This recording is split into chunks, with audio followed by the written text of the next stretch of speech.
everyone, well it's another day and I'm here working on my 2009 Harley-Davidson Ultra Classic. This is part of the Building the Thunder series sponsored by Dynojet. The other day when I got started on the bike, I got basically halfway complete, depending on how you look at it. I got almost everything apart on the motorcycle and I started getting things back together. Specifically, I got the rear cylinder on and torqued down. I ran into a couple of snags that held me up and prevented me from going any further. The first one was that I didn't have a tool to remove the cam bearings over in here. It's really important to replace those when you tear into the engine this far for a couple of reasons. One is that the Harley factory design on the bearings is not all that great and it's known for having problems. And the other one is that you have new cam bearings that come with this kit from S&S. So you may as well put them in. I had to order the tool, and I actually had to order a second tool because the first one that I ordered was misrepresented. There are two different kinds of cam bearings that are used depending on which 96-inch engine you use. You have to make sure to get the right one. I thought that I was ordering the correct one, but it turned out that they lied on the description, so that happens sometimes. The other thing that held me up was that the one gasket set that is not included with the S&S kit are the rocker box gaskets that go above and below this rocker box cover here. Harley says in the manual that you need to replace those when you take this apart. S&S doesn't include them. It's not clear whether S&S thinks you can reuse them. I would say the gaskets look like they're reusable, but to me it seems like when you have the bike this far apart, you might as well put new ones on anyway. They're not all that expensive. So that delayed me for a little bit because I had to order that tool. I had to go to the Harley dealer and get those gaskets that I needed. And then life got in the way, and so it's been a little bit, and I'm getting back to it now. So today I'm going to plan to start off by pulling out the cam bearings, putting the new ones in, and trying to get the whole bottom part of the engine together first, and then I want to get going on putting the front cylinder on, and hopefully we can get this bike back together today. Along the way I'm going to be pointing out a couple of the things that I did, and or a couple of special things to watch out for and things that you need to look at carefully when you're working on this. So let's get to work. Alright, I wanted to take a minute to just show you how to get the cam bearings out on these engines. So the cam bearing removal and installation tool looks like this. What you've got is this part here, which you can kind of see has a little tapered edge, and what this will do is you hammer this through the old bearing, and then this will catch on the inside.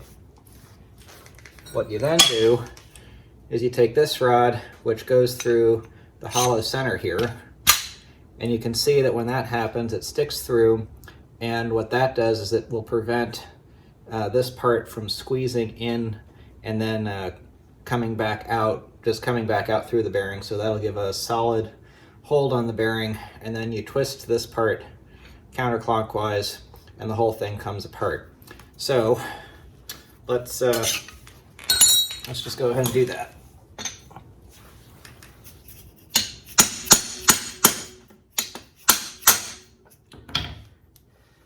The manual for this tool says to push it through by hand. I would be kind of surprised if you can really do that on any of these engines. I can't even remember which company I bought this from. There are a couple of companies that make these tools. The first one that, like I mentioned, sent me the incorrect tool. They were kind of a no-name one on Amazon. This is one of the more known brands, but again, I can't remember off the top of my head. Okay, so now that's in.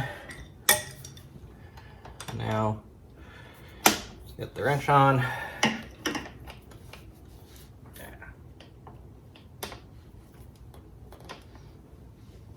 Oh, come on. Okay.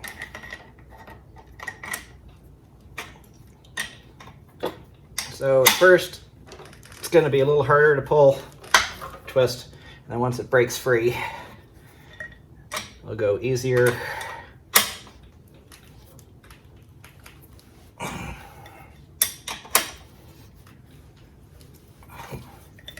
These are held in place with an interference fit, so they're nice and tight.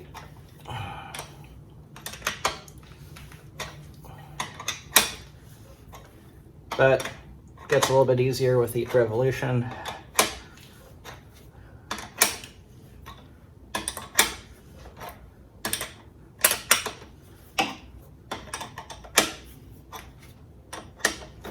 Okay.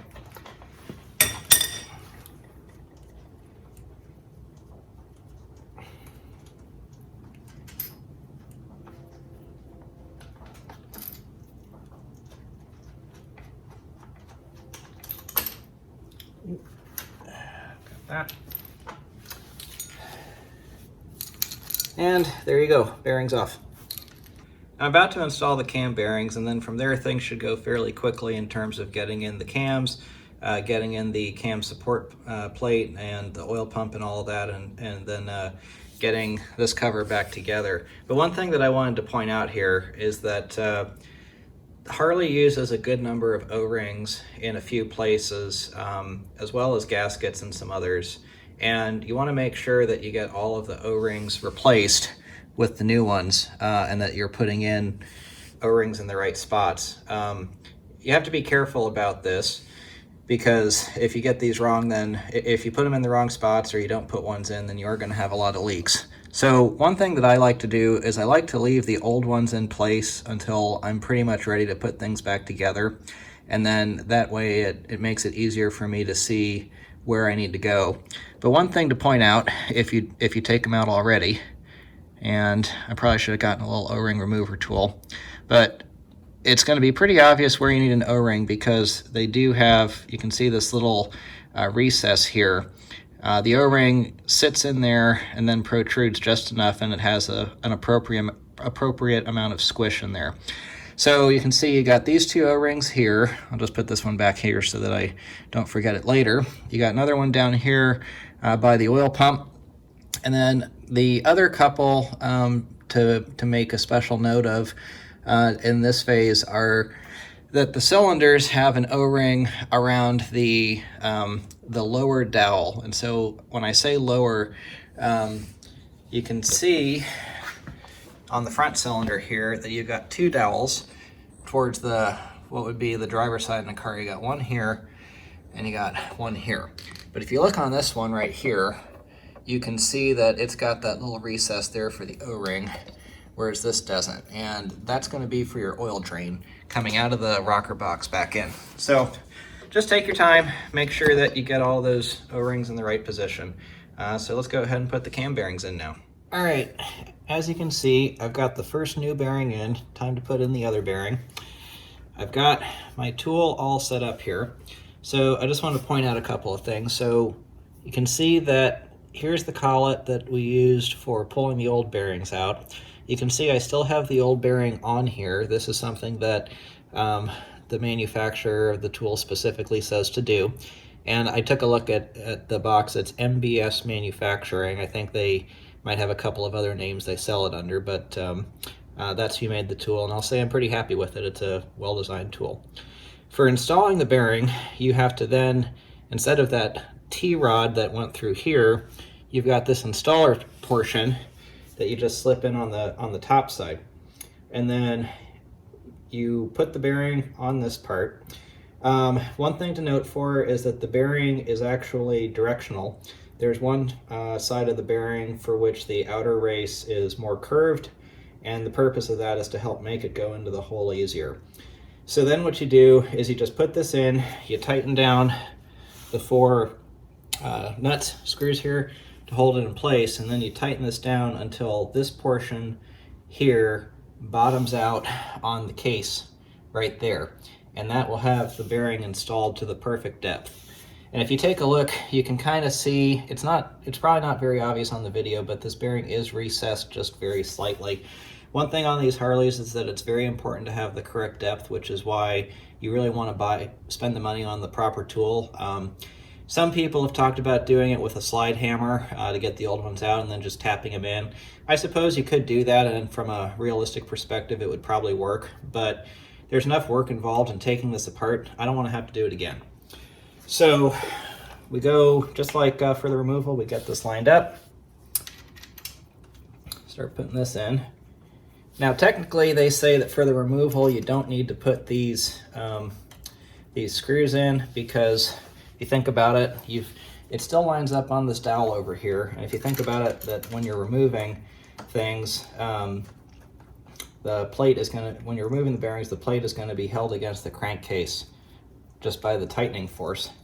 But kind of figure it makes things easier to just go ahead and put them in. Doesn't hurt anything. So go ahead. And so start out, just go by hand, try to get everything lined up. And then you get your wrench on, and just start tightening. Something I found on the other bearing, and something I should also point out that I did, make sure you put a little bit of oil, lubricant of some sort, on the outer race of the bearing before you put it in. So one thing I noticed on the other bearing is that the last turn or so is really very tight. And I actually had kind of wondered if I hadn't bottomed out already. And of course you don't want to go too hard and risk damaging the crankcase. So I did actually unscrew the tool and took a look, and I saw that the bearing was still protruding a little bit. Took about another turn to bottom it out fully. And now I'm kind of getting to that point here. And so you can't really see when you're looking, when the tool's in, you really can't see how far the bearing is. So if you have any question, just go ahead and unthread it.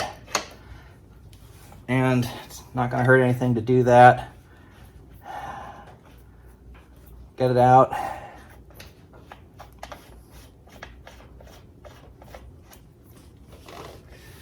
And let's see, can I tell just by feeling back here? Not really, so I'll just go ahead and check.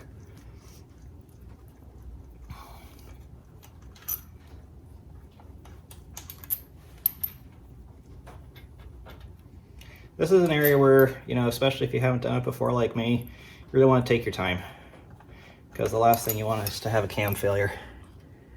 And let's see. Actually, that looks like it is perfect. Great. Okay. So now we're about ready to go ahead and put the camshafts in. All right, I'm ready to put the oil pump on. So a couple of notes here. First one is that S&S puts the O-rings for the crankcase in a separate package from the O-rings for the top end of the engine, so that's really convenient. You've really only got 3 O-rings to consider down here. You've got these 2, and then you got the third one for the oil pump. I've got the oil pump here. Cut off the zip tie, put the new O-ring on. Whenever you do this, make sure that you put a little bit of oil on to lubricate the O-rings before you install them. You should not install them dry. Also, put some oil on the oil pump before you install it. Remember, you don't want these to be dry, and although there is some lubrication from the factory, it's always good to put a little bit more on.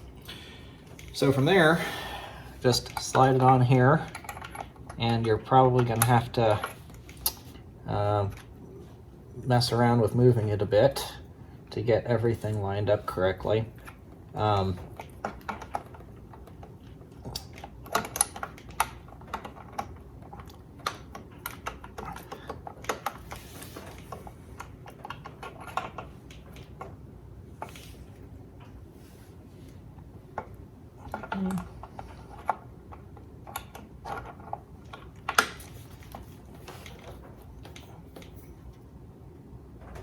You can also move the crankshaft a little bit to help get everything lined up. All right, we have the oil pump on here.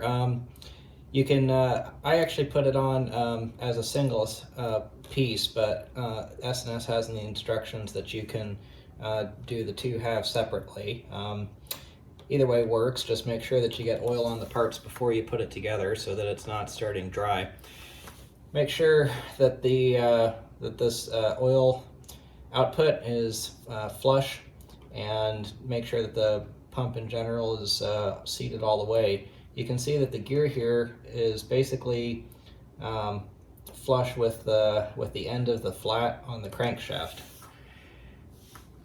So then you want to get your cam support plate assembled, and if you take a look, you'll see I've got the cams on.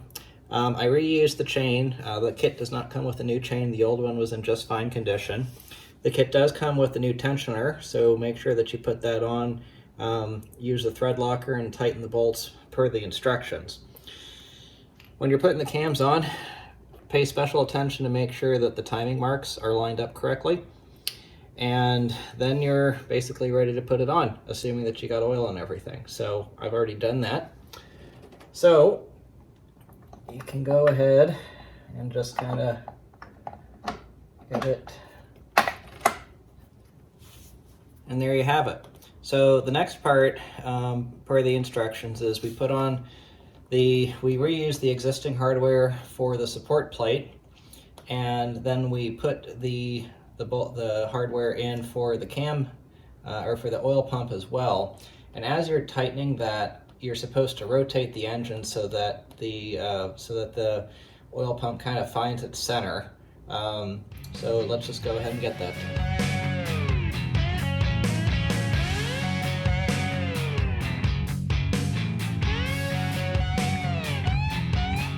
All right, so I've gone ahead and I've torqued down the bolts for the cam support plate, and I've started 3 out of the 4 bolts for the oil pump.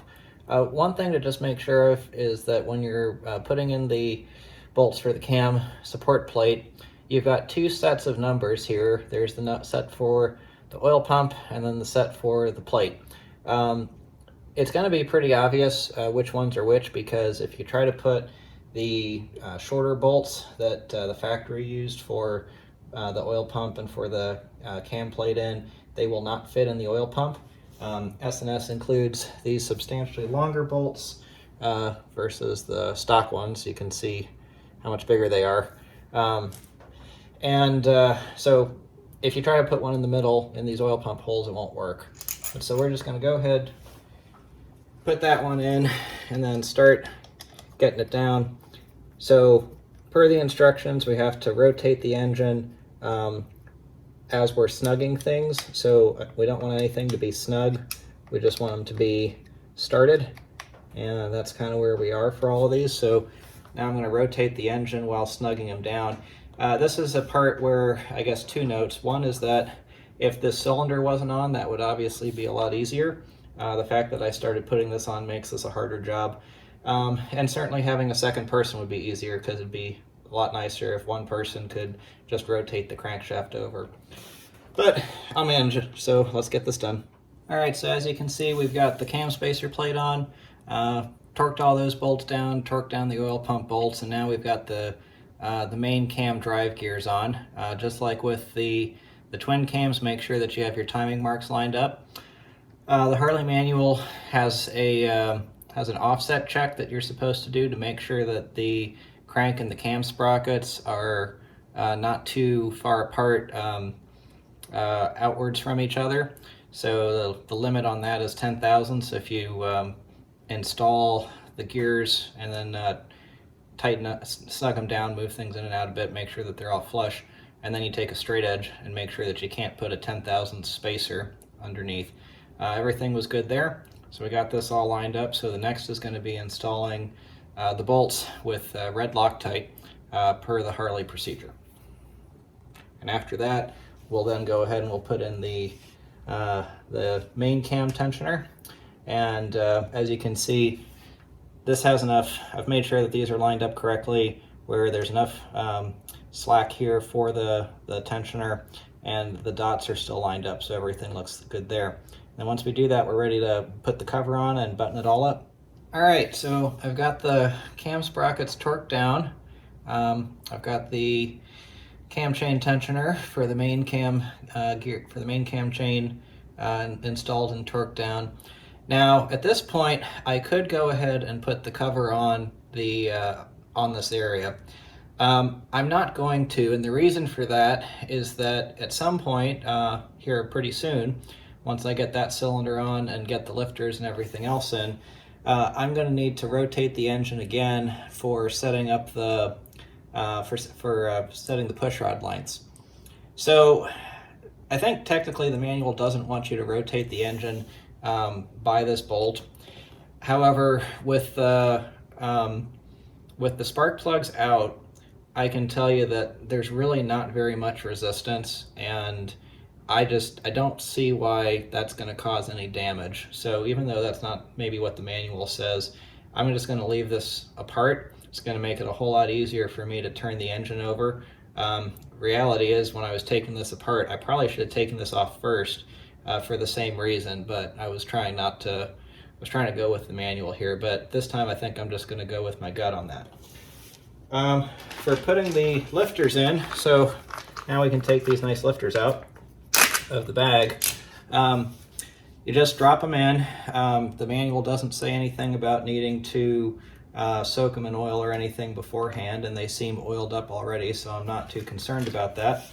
One thing I will do first is I'm going to take my oil can and just put a little bit of oil in here, make sure that these bores and that the cam lobes are oiled, and then they just drop in. Now, something to remember, these are nice roller lifters, so while they are all the same for intake or exhaust, they are directional.